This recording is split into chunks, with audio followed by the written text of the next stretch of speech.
Alright, good morning. So I made it 11 miles in last night. It was really cold, so I pretty much just crashed. I didn't do like my usual foot treatment, but I did do it this morning.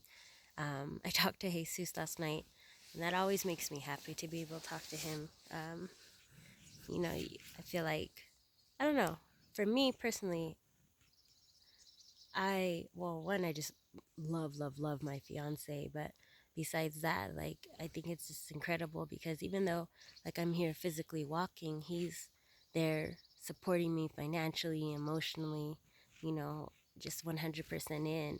And I know that he has his worries every day as well with me being out here and would love to come out here and boss me around and tell me how to do this walk.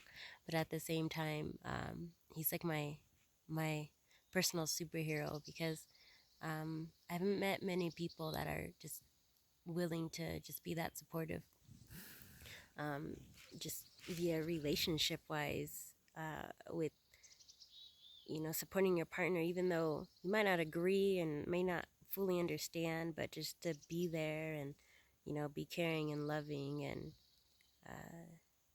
and put your own personal concerns aside and allow a person to be a person. That's the most beautiful thing about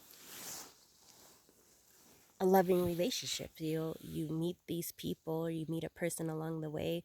A lot of times we get into these habits of wanting to change people or to make them what we want them to be, and we were attracted to who they are, and we won't ever understand everything about each individual. But that being said, it is going to be so funny when we have our future children, or if we're blessed to be able to do so, and they're wanting to go out on adventures. I'm like, oh my gosh, I may have mentioned this before, but I feel like I'll be tested. Because although I'm perfectly okay with myself doing this, I fully would understand why there would be so much concern around it, just because you are vulnerable to nature. But I mean, that's just life. We're vulnerable to life, even though we think sometimes we're invincible, we're not. We're completely vulnerable to life, and we try our best to make these decisions and to pretty much just do our best in everyday life to survive and thrive. And life happens to each and every one of us, no matter what, no matter how much money we have or what we do or don't have. Life happens to each and every one of us. We all have our personal experience. But getting back to the trail, so I was out here sleeping on my own. I made it, like I said, 11 miles out, found a good camp spot. I didn't do the first camp spot, not only because I want to get more miles in. There's I think a woodpecker over there. But not only because I wanted to get the miles in, but also one of the camp spots said that they had a sighting of a bear twice.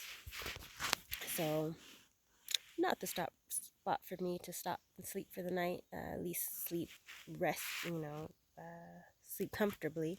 So I moved on from that spot and moved further up. And not saying that there's no bears in this area either, but at least there hadn't been any spottings of them, within the last month or so. Today, I want to try my best. I always want to get as many miles in as possible.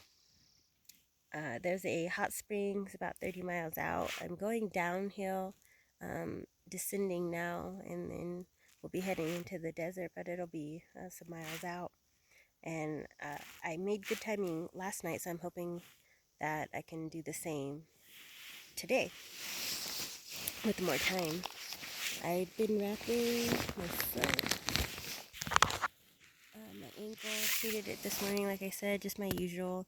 The rubbing alcohol, Vicks between the toes, Tiger Balm has been an addition, and the CBD salve, and it seems to be helping. I like to do it overnight, but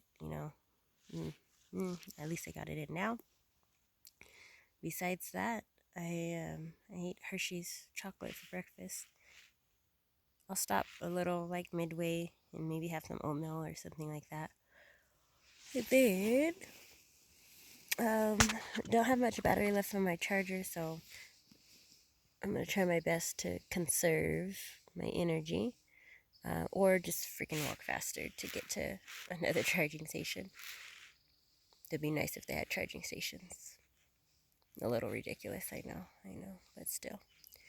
So, besides that, all is well. I did talk to Grandma yesterday, and I limit my conversations because Grandma's always sounding concerned, and I don't want to concern her anymore, even more. But the trek isn't over yet. But I did talk to her. She was happy that I was okay. She's like, "Are you still enjoying it?" And I don't really know how to answer that anymore, to be honest, because yes and no, it's a challenge, so I'm not going to enjoy every aspect of it, and that's just enough reason for people to say, okay, that's enough, to stop. No, that's not how it works. Like, even though I'm not enjoying every aspect of it, I am enjoying the process of it and who I am becoming from it and what I feel each time I'm able to overcome or conquer each step of this trail. So, oh, and by the way, so when I trying to get back onto the trail from town is always like an interesting endeavor. So after I had my wonderful lunch, I just so happened to catch the bus. I was walking in the same direction. I'd read the timing. I think it's like mountaineering something in Big Bear, and I just kept walking and figured, I'll figure it out, as I'm walking towards that direction. And the bus happened to pull over at the same time. So I asked the driver, Rob, I'm like, hey, can you take me up to the trail? He said, no, I can't take you, but I can get you to a bus that will be able to take you. So when I was on the bus, I happened to be on the same bus that Lori, who cooked my steak, she was on the bus as well. And she's like, hey, did you like your steak? I'm like, yes. You have no idea how grateful I was for that. And so she told me she's the one that cooked it and so on and so forth. Well, anyways, while on the bus, I had asked her at that time, I didn't know her name. I said, hey, what's your name? She says, Lori. And so I didn't know that there's this, it's a smaller town and there's this been long time thing going on with Lori, the writer, and Rob, the bus driver. And so Lori, shouts out to the front, hey, Rob, what's my name? And so Rob just starts laughing and he's like, Maureen, and just cracks up. She's like, no. So apparently these two have been knowing each other for the past couple of years from her riding the bus back and forth. And he hasn't known her name. And so he's known, or she just calls him like the freak or whatever, but she says everybody knows his name. But they had these long, heartfelt conversations, which you do with people sometimes. If you see them all the time, you tell each other about lives and what you're doing for the weekend, after work and so on and so forth. But this whole time he didn't know her name. And so he's just laughing and laughing so hard. And so finally she's just like, it's Lori. And so he's just laughing and he's like, oh my gosh, 2 years of this. And I just thought it was so cute. So I'm like, I don't know, it was just fun to be a part of something like that. And so it was like an ongoing joke on the ride. The next bus stop I went to, Mike was the driver there, and he was telling me his story, how he was a forester and was handled snakes and collecting venom at one point of his life, decided to switch careers and didn't want to do that anymore just because of the danger of it. And I could definitely see, he showed me one of his battle scars from handling a snake when he in his younger years. And he wanted to show some people, how to handle it. Well, this snake turned around and bit him right in the middle area, and he was evac'd out via helicopter. And I guess the venom didn't go through his bloodstream or something. He just basically was very lucky. But as soon as he was checked out and cleared, they sent him right back. And he said after that he was just terrified. And I can imagine, like, man, built tough. So anyways, I was very grateful to Mike. And then also I cannot pronounce her name, but a woman dropped me off on the last leg. I was trying to hitch up from the bus, stops to the last portion of to start the trail yesterday. And she's a wonderful lady. She had been collecting some flowers from Germany, and her poor dog is not well. And it's basically been her and her dog, and I can definitely relate to that bond. So thank you so much. Shout out, thank you, or shout out, I don't know, to her as well for just helping me out, because, being out there, and like I said, you're just vulnerable.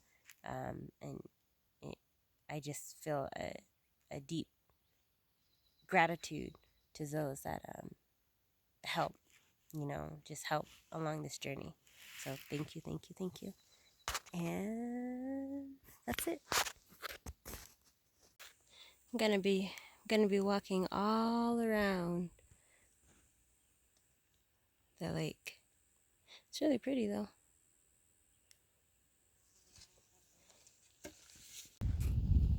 So I just made it to Little Bear Spring Trail Camp.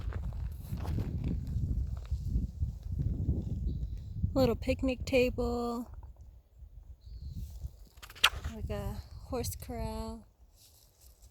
I don't know what that area is, but I'm just gonna keep moving on. Um, Water may be a little scarce out this way, so as soon as I get to the next section, supposedly that has some water, in a few, I don't know, like 0.5 miles or so, I'm gonna sit down and have some lunch, stretch out my legs. Hopefully there is water so I can soak my foot for a little bit, and then just continue on to the hot springs. So there was water here, so right now I'm just soaking my foot. The ankle looks a little swollen, so I'm just trying to make sure that I'm taking care of it and just out here. But it's great that there's freaking water, so that means I came in with 2 liters, or 3 liters. I have about 2 liters left. I'll fill up again. On average, I can go about 10 miles per liter. So I have a little over 20 miles to go prior to getting to the hot springs.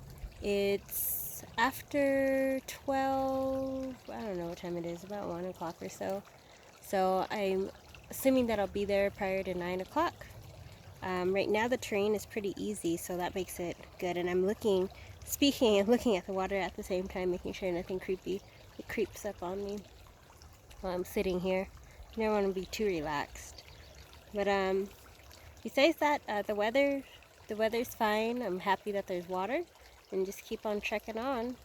I don't know how long I'll sit here, but I guess long enough that it feels like I'm numb the pain a little bit. Eat my lunch and just continue on.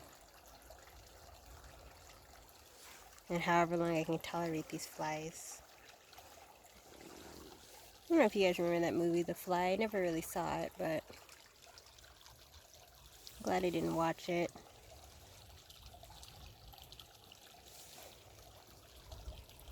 These pesky flies are annoying. They're everywhere.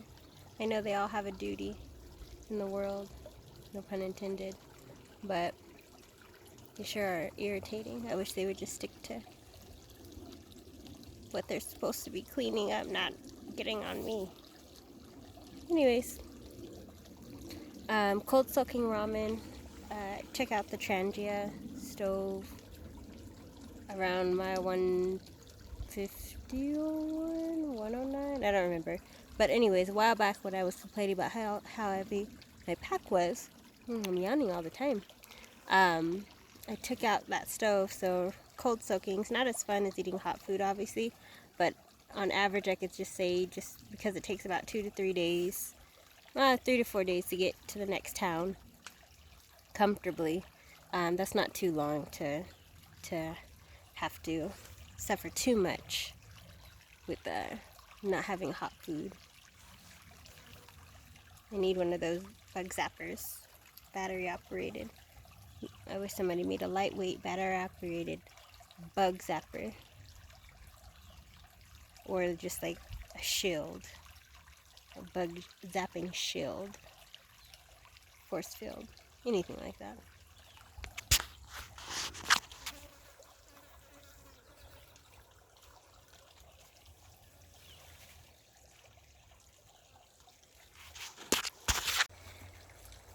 Cold soaked ramen. Not the most disgusting thing that I've ever eaten, but probably right below it. It's pretty gross. I had the spicy chicken. It's pretty gross. But it's okay, I'm not hungry. There's quite a few vehicles, motorcycles. I don't know if it's because I think it's Friday. If it's Friday or if this is just a popular area to travel with those recreational vehicles. So I don't know. So anyways, 22 miles to go. 55 miles until the next McDonald's. I don't really care for McDonald's, but I will be eating it very soon. And I will love it. Like they say in the commercial, I'm loving it. Yes, I will freaking love it. My foot's done soaking. It feels better. And then hopefully it just keeps on feeling better. And then I can soak it in some hot water as well tonight. All right.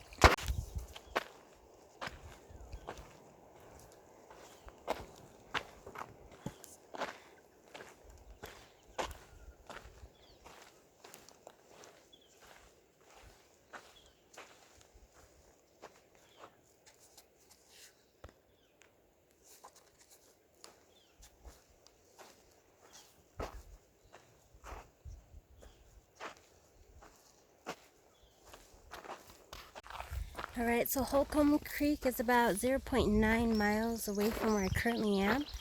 And I decided to, probably going to stop there for this evening. My ankle is killing me and needs to relax. So I'll delay going to the hot springs until Saturday, sometime late morning. And rest, elevate, and all of the above. And of course this last 0.9 miles is obviously. So I made it in the river.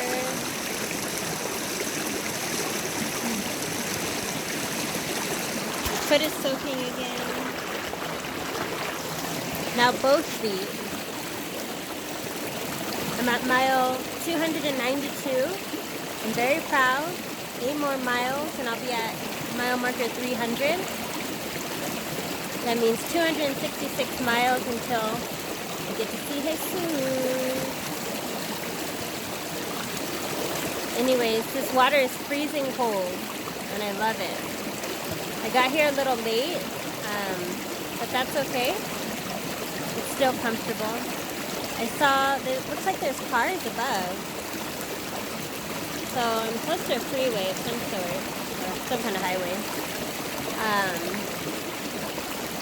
And one of the vehicles was stuck. I saw a couple of northbound hikers, Gio, and I believe it was Jackie. And they were very excited. They said they didn't see my new friend Tim, but they did see someone else and a few day hikers. So I'm curious on who that may be. But besides that, you know, everybody's doing great. Keep on trekking on. Did I mention that this water was fabulous?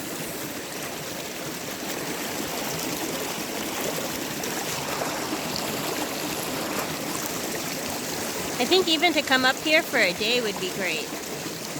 Very relaxing. And I think earlier in the year, the water levels were much higher than they are now. I got a little lost in the beginning, backtrack, found my way over here, but no big deal. Looks like the trail isn't as bad as it was in Mission Creek, as somebody else had mentioned. So all is well. I ate my cookie, Mrs. Phil cookie. I'm gonna eat my Sour Patch Kids. Drink my cool water. And then just rest for the rest of the evening. Bye for now. I was just thinking to myself, I bought one cookie. One Mrs. Fields cookie. Who does that? I ate it. I enjoyed it. It was a great reward. But next time I'm buying the whole bag of cookies. That's it.